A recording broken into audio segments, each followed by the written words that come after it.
जीवन में कर्म ही आपको कुछ दे सकते हैं ना, भगवान की भक्ति ही आपको दे सकती है। कई लोग क्रियाओं को ही भगवान की भक्ति मान बैठते हैं, इतना चढ़ा देंगे तो इतना मिल जाएगा, ये चक्कर में नहीं पड़ना है आपको। वो भी क्रिया आवश्यक है, अगर आपको भगवान ने दिया तो खूब आनंद से करो, लेकिन उसमें सबसे पहले सर्वोपरि भाव है। आप जो कर रहे हैं उसमें आपका मन तो है। और अगर आपके पास कुछ नहीं है तो इसका मतलब प्रभु तक जाने के लिए आप लायक नहीं है। नहीं महाराज, प्रभु तो भाव ही चाहिए। आपके पास कुछ भी नहीं है तो आपका मन का भाव तो है, वो दीजिए प्रभु को। तो यहां इंद्र ने वर्षा करवाई, यहां ब्रजवासी डरे। प्रभु ने कहा चिंता ना करो, दौड़े प्रभु, जिसकी पूजा की वही बचाएगा।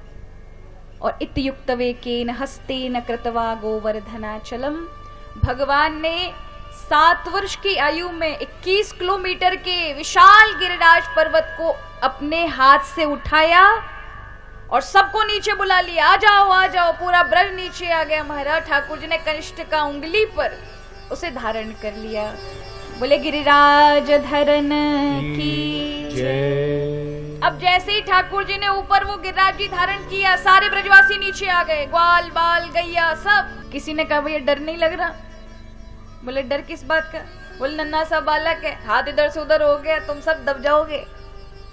उन्होंने कहा भैया बाहर भी जाएंगे तो कौन से बच जाएंगे, बाहर इंद्र मार डालेगा, अंदर रहेंगे कम से कम कन्हैया के प्रेम में मर भी जाएंगे तो भी कोई गम नहीं है। पर हमें विश्वास है जब तक ये है हमें कुछ नहीं होगा। यहां 7 दिन तक भगवान ने गिरिराज क्यों रखा? उसका कारण है, ब्रजवासी इधर उधर मारे फंसे हुए लोग थे। तब प्रभु दिखाना चाहते थे इन 7 दिनों तक कौन तुम्हारी रक्षा करता है।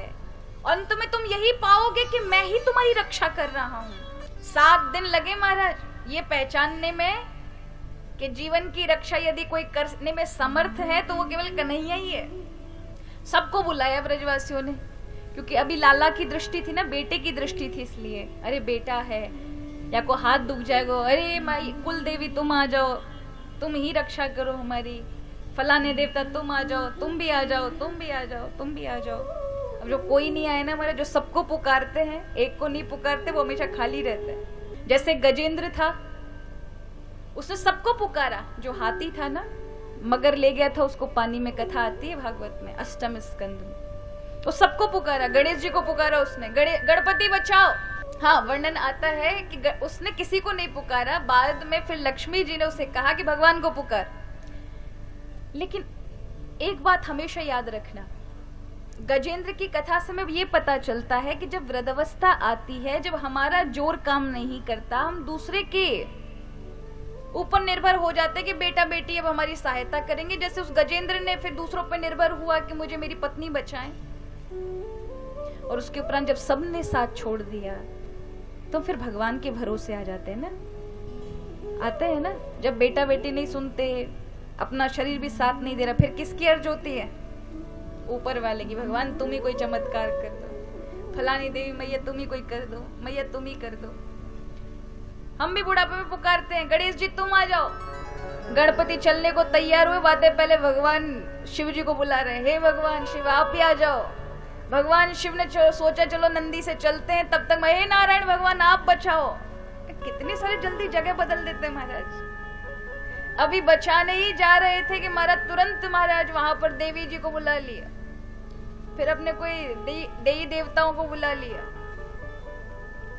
तो ये देख करके कोई भी नहीं आया कि जो जगह जगह का भिखारी होता है वो हमेशा खाली होता है। इसलिए एक को, उस गजेंद्र ने जब भगवान को ही पुकारा तो प्रभु दौड़ पड़े। उसी प्रकार यहाँ सब ब्रजवासियों ने सबको पुकारा, जब कोई नहीं आया तो अंत में देखा केवल कन्हैया ही है जिसने हमारी 7 दिन तक इस इंद्र से रक्षा की है। आपस में चर्चा का विषय बन गया। जब ठाकुर ने ये गिरिराज पर्वत उठाया ना, सब ब्रजवासी महाराज लग गए नीचे, सबने अपने अपने डंडे लगा लिए थे और भगवान उंगली लगाकर बैठे थे। तो उनको लगा कि भैया ये नन्हा सा बालक है, हम सब डंडे लगाकर या गिरिराज जी को धारण करके बैठे हुए हैं। नंद का छोरा पूरे पत्रकारों में कवरेज को काम कर रहे हैं, तो इसी को लोग फोटो ले रहे हैं और किसी की ले ही नहीं रहे। हम यहाँ लगे हुए हैं। ऐसा होता है ना महाराज, कई बार कोई भारी वस्तु उठानी पड़े तो अगर 10 लोगों को उठाना है तो उनमें एक आध कोई कामचोर होता है जो हल्का सा हाथ लगा देता है और लोग कह जोर लगा के हाई सर, वो कह जोर लगा के हल्के से हाथ से। तो ग्वाल बाल सोच रहे हैं हम तो मेहनत कर रहे हैं और ये जो एक उंगलियां लगा के खड़ो है ना, ये हल्का काम कर रहा है। पर देखो लोगों की दृष्टि इसी पे, नेक्स्ट इसी उंगलियां लगा करके अपने आप को क्या समझ रहा है। भगवान मनी मन सोचने लगे भैया अभी तुम्हें ये अभिमान है कि तुम चला रहे हो या तुम इसको पर्वत को उठाए हुए हो। रात्रि में जब रात्रि आई और सब सो गए, डंडे कहां के कहां गिर पड़े महाराज, किसी को पता नहीं चला। जब सुबह उठे तो सबने देखा सबके डंडे गिरे पड़े हैं, सब ग्वाल बाल सो रहे हैं, सिर्फ और सिर्फ भगवान कृष्ण ही उस पूरे गिरिराज पर्वत को धारण की। तब तो सबने महाराज हाथ जोड़ लिए, लाला तू कौन है। भगवान ने जब देखा कि मुझे भगवान ना मान ले, तब कहा अरे ग्वाल बालो, जब ये देवता का पूजन किया था ना तो इस देवता ने मुझे कहा था कि वो मुझे अपनी शक्ति दे देंगे, इसलिए वो शक्ति मुझ में आ गई है।